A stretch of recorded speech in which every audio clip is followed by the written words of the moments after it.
Gipanganak ko, pero wa gyud ko higugmaa og mahala sa akong mama. Maayong adlaw kanimo DJ Sam, ingon mana sa imuha mga viewers karon. Ako si Ana. 28 anyos na ko karon DJ Sam ug taga dinhi lang sa Mindanao. Mainggit gyud kaayo ko DJ Sam sa mga bata kaniadto nga uban. Kana bitaw makita nako nga mahal kay sila sa ilang mga ginikanan. Labi na sa ilahang mama. Kanang ginaalagaan sila sa ilahang mga ginikanan. Kay ako mismo no, wa gyud ko makasulay. Wa gyud ko kaagiana sa akong kaugalingong inahan. Naa pa lang ko sa tiyan ni Mama DJ Sam, gisulayan ako patson sa akong inahan. Pila ka beses siya nga gisulayan niyang ipakuha ko. Pero strong daw kaayo ko. Wa jud ko nalaglag DJ Sam. Ug mao na ang iyang gikalagutan pag-ayo sa akoa. Call center agent ang akong mama kaniadto DJ Sam. Kung sumahon naa gyud unta siya ikahatag nga maayong ugma nga rikan ako. Pero mas gipili niyang pasipad-an ko. Pantuson ko, pabayron sa mga sala nga di man unta ako ang naghimo. 29 years ago, gikan og duty si Mama DJ Sam. Naghapit daw siya sa bar kauban ng iyang mga barkada. Actually naanda na daw na nila DJ Sam labi pag Biyernes sa gabi. Nag-inom sila, ug ingon pa si Mama sanay na daw kaayo sila. Kana bitang mupauli nga hubog na. Kanang pasakyon ra siya sa iyang mga barkada pa DJ Sam. Kanya-kanya na silag pauli dayon. Unya badang kadlaw na daw, nahuman sila sa ilahang gimmick DJ Sam. Niadto nga time na siya'y uyab nga seaman. Mao daw na ang permi nilang awayan sa iyang uyab DJ Sam, kay di daw ganahan ang iyang uyab nga maglatagaw lagi daw si Mama kauban ng iyang mga barkada. Pero in love daw kayo si Mama kang seaman. Grabe daw ang iyang overthink DJ Sam, nga basi na siya'y laing gikabuangan. Maong aron nga mawa ang iyahang daotang hunahuna ngadto sa iyang boyfriend, trabaho ug laag-laag na lang ang iyang ginaatupag DJ Sam. Aron po daw, ma-divert ang iyang hunahuna ug atensyon na sa laing butang. Balikan na to ang mga eksena sa bar. Mao to, hubog na kaayo si Mama. Kanya-kanya na daw silang sakay og taxi. Human ato no, grabe siya daw kaayong hubuga ug banag-banag na daw nga nakamata siya. Naa na siya sa tunga-tunga sa kasagingan DJ Sam. Wa na daw siya pangbaba nga sinina. Nakaabli na ang yang dughan DJ Sam. Niadto nga time, kabaw na si Mama kung unsa ang nahitabo sa iyaha. Grabe daw ang frustrations niya ato nga time. Gitago niya ang tanan sa iyang mga ginikanan. Giampo na lang niya nga unta, dili magbunga ang nahitabo niadtong gabi una. Kung unsa man gani ang gibuhat sa lalaki ngadto sa iyaha. Pero month after DJ Sam, halos muguho ang iyang kalibutan. Diyang wa na siya datni pa sa iyahang regla. Buntis siya, ug ako ang maong bata DJ Sam. Gipakuha ko niya pila ka beses, pero kapit kaayo ko. Gianak tuod ko niya DJ Sam. Ambot, kung epekto ba ni sa iyang pagpalaglag na ako sige. Bulhog ang akong isa ka mata DJ Sam. Dagan gani na sayangan sa ako akay gwapa lagi daw ko nga bata. Kaso lang, na ay diferensya. Di lang sa mata DJ Sam, kundi pati ang ako ang left hand. Kana mga kumaggo bitaw na ako DJ Sam, wa na buo ang pila ka daliri. Maong kung mugawas ko no, gagloves gid ko DJ Sam kay mauwaw man ko. Mura kog dunay sakit DJ Sam. Pero normal ra gyud ni. Dana na ako ni dihanggi anak ko. Gawas ana DJ Sam, dili pod pantay ang katason sa ako ang mga legs. Maong kimpang ko DJ Sam. Di lang halata karon kay gapatuyo man jud kog pahimo og sapatos nga sukod gyud nako ba. Kana bitaw mas taas og takong ang akong right. Human pag anak ni Mama nako DJ Sam. Ginabiyaan ra ko niya sa balay. Wa na pud siya mga ginikanan. Kanang lola na lang sa tuhod daw ang nag-atiman niya. Mao pud na ang nag-atiman nako DJ Sam. Pero tulo ko katuig diyang namatay pud si lola. Sa una DJ Sam, tungod biyaan ra ko ni Mama amo mga silingan ang kapatutoy sa ako. Timingan man sab gananganak siya ato nga time. Pulihanay lagi, kay tuluman kabuk ng anak namo nga silingan ato nga time. Usahay mag-ambag-ambag ang mga silingan og palit og lanot nako. 4 months pa daw ko. Gipakaon na daw kog lugaw nila. Kay kinahanglan na. Kape ang akong duduon DJ Sam dati. Dili gatas. Kay di man daw tagaan si Lola og kwarta ni Mama para sa akua. Ginaampo po ni Mama daw DJ Sam nga unta, mamatay na lang ko. Like wa gid siya pakialam sa akua DJ Sam. Hangtod pagkamatay ni Lola, kami na lang jud ni Mama sa balay. Pero dili ko niya ginapansin DJ Sam. Maong sa silingan ko magpuyo. Sila ang gapakaon nako. Sila ang galigo ug ilahara kong puli-pulihan DJ Sam. Naamagod mi bumba sa atubangan DJ Sam tungod gyud sa among balay. Tawgon lang ko sa mga mama nga silingan namo DJ Sam. Moana dayon na sila. Dali na. Kaligo na. Tapos ang ilang ipasuot nako salin sa ilang mga anak. Wa ko'y sinina nga tarong DJ Sam. Wa ko gipalitan sa akong inahan. Usahay, musuot ko sa iyang sinina, maputos ra ko gulatan niya. Mausahay kang Lola na lang DJ Sam manguha ko. Kana mga bilin bitaw ni Lola bago pa siya namatay. Kana na lang, dagko lagi kaayo. Pero noon DJ Sam daghan pod og gahatag nako. Maong swerte ra gihapon ko. Kaluoy sa Ginoo no, diyang nagmatngon akog buot, moadto ko sa akong mga silingan, mangayo kog kaon. Tagaan pod noon ko nila. Murag apil na ko sa ilang budget DJ Sam. Usahay, maudtuhan kog mata, sudlo na lang ko nila. Bangunon ko DJ Sam. Pakanon, liguon og ilisan. Tapos dadon sa ilaha. Muli ra ko sa balay DJ Sam aron matug. 4 anyos ang akong edad no. Kay bawon ako magdigamo sa kusina DJ Sam. Suguon man ko ni Mama. Akong tiyan gani no, napulos ni paslot DJ Sam kaniadto. Nayab-an man og ini ni tubig. Gitambalan ra pud nako og cream ngay natag sa among silingan. Usa ka beses DJ Sam nasakpan ko ni Mama nga gihilabtan nako ang iyang makeup. Iyang gimartilyo ang akong kamot. Kani pag yung left gyud nako DJ Sam. Grabe gid akong tiyabaw ni adtong higayuna. Ug usa pod ka beses, gisuot nako ang iyang bakya DJ Sam nga nahibilin sa gawas. Gitarget man kan niya kutsilyo ang akong batiis. Grabing dugo ato DJ Sam. Gitambalan ra pod nako og dahon sa kamunggay DJ Sam. Tapos akong gibugkusan og gabi. Naayo ra pod kadugayan DJ Sam. Unya dihang nag-7 anyos nako. Gipalayas na gyud ko ni Mama sa amoa. Kay naa na daw ang iyang uyab DJ Sam, muipon na daw og puyo sa iyaha. Wa jud ko masayo DJ Sam, kung asa ko paingon ni adto nga time. Nilakaw na lang ko, tapos nakit-an man ako sinang Rosenda. Nang harvest siya sa iyang okra DJ Sam sa iyang tugkaran. Niduol ko sa iyaha DJ Sam. Tapos ako nuhay siyang gitabang-tabangan. Nag-istorya-istorya ko nuhay ko sa iyaha, tapos ang akong sakubag DJ Sam nga naisulod ng mga gamit nako. Gitaguan una nako sa kasagingan. Dito giubanan nako sinang Rosenda. Bisan asa siya moadto DJ Sam, bisan unsang yang buhaton, ako agid siyang sunod-sunuron. Buutan sinang Rosenda nako DJ Sam. Kay naay mga panahon nga kuhaon gay ko niya sa balay. Dadon daw ko niya DJ Sam sa tipon-tipon sa ilang simbahan. Thanksgiving daw nila. Iya akong hayluhon DJ Sam, dagan daw pagkaon didto. Tinuod jud pod, maong ganahan kay kumuuban niya. Wa na gid ko nigbuwag sa iyaha DJ Sam. Diyang naghikay siyag paniudto, ni volunteer ko DJ Sam nga mutabang og hagpat sa iyang mga gulayon. Tanan DJ Sam. Basta buhato nako. Nanilihig pud ko sa iyang tugkaran bisan wa ko niya gisugo. Hangtod na hapon na lang, nipauli na lang pud ang iyang anak DJ Sam nga nurse. Niadto nga time nag-duty siya gikan sa hospital. Siya si Ate Cheska. Nagdasyag sudan DJ Sam lechon manok. Paborito kay nako na. Si Ate Cheska DJ Sam dili siya laing tao sa akua. Kay kung makakita gani na siya sa ako iyahagid kong tawgon ana DJ Sam bisan og nagduwa ko.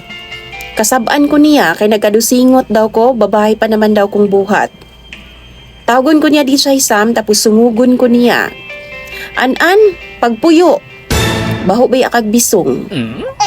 Di ko maulaw or ma-offend ana DJ Sam kay mauna ang magsilbing lambing niya sa ako Kuuton dayon na niya nga akong bisong DJ Sam tapos imuton ko nuhay. Muana dayon na siya halama. Si An-an walay panty. Bahog bisong. Pakaunon ko ana niya DJ Sam daghan kaayo. Kay aron daw muhumot daw ang akong bisong. Muana na siya, An-an, hutda na ha. Kay makahumot nagbisong. Pakanoon ko niya mga prutas, tapos daghang gulay. Kay makahumot lagi daw syulalat. Gisunod po na ako siya DJ Sam. Dili tungod kay muhumot akong bisong, kundi gutom gyud ko kay wa may kaon sa amua. Chubby ko nga bata DJ Sam bisan man wa ko pakanas akong inahan. Kay bisan unsa raman ang akong kaunon sa mga silingan. Kutob sa naay mutunol na akong pagkaon, ako jud ng kaunon. Palakaon sab ko nga bata DJ Sam. Makaingon ko nga salbahis ang akong inahan sa akoa pero palangga ko sa among barangay. Anak ng barangay ang tawag nila sa akoa. Mauto na ni hapon mi og busog kaayo ko kay lechon manok man ang among sudan. Nagtan-aw dayon sila TV, nitapad pud ko nila. Basta na ako DJ Sam, cartoons jud na ang ipasalida ni Ate Cheska. Bandang alas 8 sa gabi papaulion ako ni Nang Rosenda kay gabi na daw. Ihatod daw ko niya DJ Sam sa amua, pero di na kumuuli. Basin daw mabalaka na si mama, pero nihilak yun ko DJ Sam. Ingon ko dili ko. Mauto dito na lang una ko natog, ug pagkaugma na lang daw kumuuli. Pero naabda na lang pod og gabi pagkaugma DJ Sam, wa man gihapon ko mipauli sa amua. Mauto nakadesisyon na si Nang Rosenda nga iuli na gid ko sa among balay. Pero suko kayo nga akong mama DJ Sam. Naa na di ay ang iyang lalaki didto ang nagpuyo. Ang sakit pa jud, wa siya miangkon nga anak ko niya. Di daw ko niya hikigunsa DJ Sam og pinunitan lang daw ko sa dalan. Naluoy si Nang Rosenda nako. Gidala na lang ko niya pabalik sa ilaha. Giapitan pod nako ang ako mga gamit sa sagingan DJ Sam. Gisultian ako siya sa tanan. Pero gipanglamay ra gihapon ni Nang Rosenda kay pulos man daw to mga trapo. Unya atol pod nga dawat ni Nang Rosenda sa iyang allowance DJ Sam gikan sa iyang anak nga naa sa Dubai niadto nga time. Gidako niya og namalit mig sinina ngadto sa palengke. Happy kay ko DJ Sam. First time nga nakapalit kog sinina nga ako adjud. Kanang mga bag-o ba? Dulaan, tsinelas nga Barbie og sandals nga Barbie DJ Sam. Gipalitan pud ko niya og toothbrush. First time nga na ako ang toothbrush DJ Sam. Nakaingon gid ko sa akong sarili. Hala dili na ko yagit nga bata ni adtong nga time. Kay naa na ko'y tarong pambalay, ginapalitan ko ni Ate Cheska. Tapos, gihabol pud ko nilag enroll DJ Sam sa eskwelahan duol sa amua. Ganahan pud sila kay kung wa daw sila, naanay kauban si Nang Rosenda. Galaang gihapon ko sa among mga silingan DJ Sam. Pero kadugayan, gibawalan ako ni Ate Cheska. Big girl na daw ko. Basin daw, birahon ko sa mga lalaki. Tapos rapon daw ko. Nahadlo ko ana DJ Sam. Gibawalan na pod kong magdawat-dawat og mga pagkaon kang bisan kinsa. Kay basin daw butngan og hilo. Or di ba ka pangkatulog daw tapos rapon daw ko. Nahadlok pod ko ana DJ Sam. Ug maujud na ang pirmi nga gibutang nako sa akong huna-huna. Wa madugay, nagminyo sab si Ate Cheska DJ Sam sa kauban ra pud niyang nurse. Kami na lang ni Nang Rosenda ang nahibilin sa balay. Padayon gihapon ko sa akong pagtuon. Ang anak sab ni Nang Rosenda nga panganay kay naminyo na pud sa Dubai. Tuwa na sila nanimuyo didto. Si Nang Rosenda, nag-senior na pud kadugayan DJ Sam og iyahang pension. Mao ang iyang gigamit aron pa eskwelahon ko. Kay taghatagan man ang iyang mga anak DJ Sam sa amo ang konsumo ug mga galastuhan sa panimalay. So ang pension ni Nang Rosenda para lang gid pang tuition ako sa college. Gisaad ko gyud sa akong kaugalingon DJ Sam kaniadto. Di jud nako biyaan si Nang Rosenda bisan unsay mahitabo. Sama sa iyang mga anak di siya Sam, nurse pud ko karon. Yang panganay nurse sa Dubai, si Ate Cheska, naapod sila sa Canada. Duha sila sa iyang bana di siya Sam. Naapod sila duha ka mga anak na. Pero ako mas gipili na ako nga dinhi na lang sa Pilipinas. Kauban si Nang Rosenda.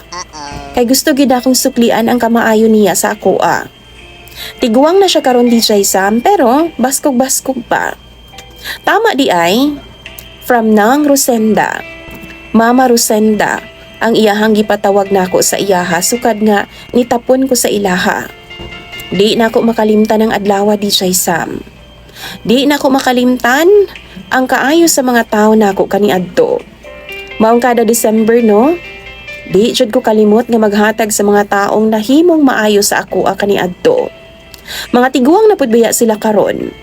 Kadtong nagpatutoy sa ako sa una, galigo sa ako sa una, gaili sa ako og sinina, sa mga gapakaon sa ako sa una. Hangtod sa kamatayon. Hangtod buhi pa ko aning kalibutana. Permi kong mapasalamaton sa ilaha. Buhi pa sila karon DJ Sam. Ug padayon kong gasukli og kaayuhan sa ilaha. Na ako'y karelasyon nga afam karon DJ Sam, pero giingnan gyud nako siya. Di ko gusto nga mobiya og Pilipinas, tungod kay di ko gustong biyaan ang akong mama Rosenda. Nasabtan pud ko niya og siya na lang daw ang mag-anhian diri sa Pilipinas. Sa pikas bahin, ang akong mama nga tinuod DJ Sam, magkitaan baya gihapon mi kay silingan raman mi. Na siya'y mga anak pod. Patay na ang yang bana. Kung magsugat mi no, way tingog. Usahay muduko. Pero wa ko'y kalagot na niya ha. Napasaylo na nako ang akong inahan. Nasabda na nako siya, pero di pod lalim ang kasakit nga iyang gihatag sa ako. Ang akong nahiaguman kauban siya. Dili ko daw tang tao DJ Sam, pero di pod ko mamugos sa mga taong dili ko gusto. Dagan kaayong nagmahal nako og sa ilaha ko maglaan og panahon og gugma. Gibalikan jud nako silang tanan og akong ginapakita sa ilahang akong pasalamat. Puhuan na kaslon ko DJ Sam, kung palaron man ang relasyon namo sa akong afam, imbitahon jud nako silang tanan.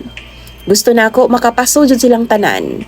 Kay sila jud ang nanginahan nako, di ang gisalikway kustaw nga nagluwal nako aning kalibutana. Wa ko kay baw di siya Sam kung aware ba nga ako mga manghod nga igsuon ako sila. Nga ako ang ilahang ate. Usahay, maabot sa among balay ang bunso niya di siya Sam. Naa siguro sa mga 9 years old. Maglingkod-lingkod na sa gawa sa among balay kay naaman mitindahan ni Mama Rosenda. Kalingawan lang niya ba samtang wa ko. Kanang mangaon mi no, agdahon ako siya pasulod. Musulod po siya DJ Sam. Buutan ba nga bata si Bugoy? Ati ang yang tawag sa ako Nindot kaayong paminawon DJ Sam sa dalunggan. Pero mas nindot gid unta kung nakaibaw siya nga tinuod gid ko niyang ate. Wa pud ko maghisgot ana kay di ko gustong pangunahan ang iyang inahan. Usahay makita ko niya no munaog sa tricycle. Tapos na ako'y daghang dala DJ Sam. Mudagan gid na siya. Musugat gid na siya og tabangan ko niya bitbit sa akong mga dala. Tapos mangukay na siya DJ Sam sa cellophane. Naa pa daw ko'y pan nga dala. Mao na ang rason nga nung di ko mawad-an og pan sa balay DJ Sam. Kay paborito kaayo na ni Bugoy. Ang ensaymada nga pan DJ Sam. Ug ang iyang tawag magkatawagan ni ko. Tai-tai DJ Sam. Moa na dayon na siya nga te, tai-tai ni. Palangga na ako ang akong mangho DJ Sam, bisan wa siguro siya makaibaw kung unsay tinuod. Ug kaibaw pod ko nga palangga ko niya. Lukso ng dugo siguro. Bisan pag wa siya masayod kung kinsa jud ko sa iyang kinabuhi. Malipay na lang ko magtan-aw nga okay ra sila. Labi na nga akong mangho DJ Sam. Kuwang pod ang akong adlaw kung di na ako siya makita sa among tugkaran. Wa na ko magdahom pa nga dawaton og duulon pa ko sa akong inahan. Pero akong mama Rosenda, gusto niya nga makig-uli ko sa maayong kabubuton sa akong mama. Kay bisan unsay mahitabo, inahan ko gihapon siya. Basin daw na ulaw lang daw siyang muduol nako. Tan-aw ninyo, sakto ba si Nanay Rosenda? Sakto ba nga ako ang mag-una og lakang paduol sa akong inahan? Or mas maayong pasagdan na lang nako ang panahon? Di pod ko gustong biguon si Mama Rosenda DJ Sam. Pero di pod ko gustong mag-una-una. Palihog daw bi, tambagi ko ninyo sa comment section. Imong sender DJ Sam og follower? Ana.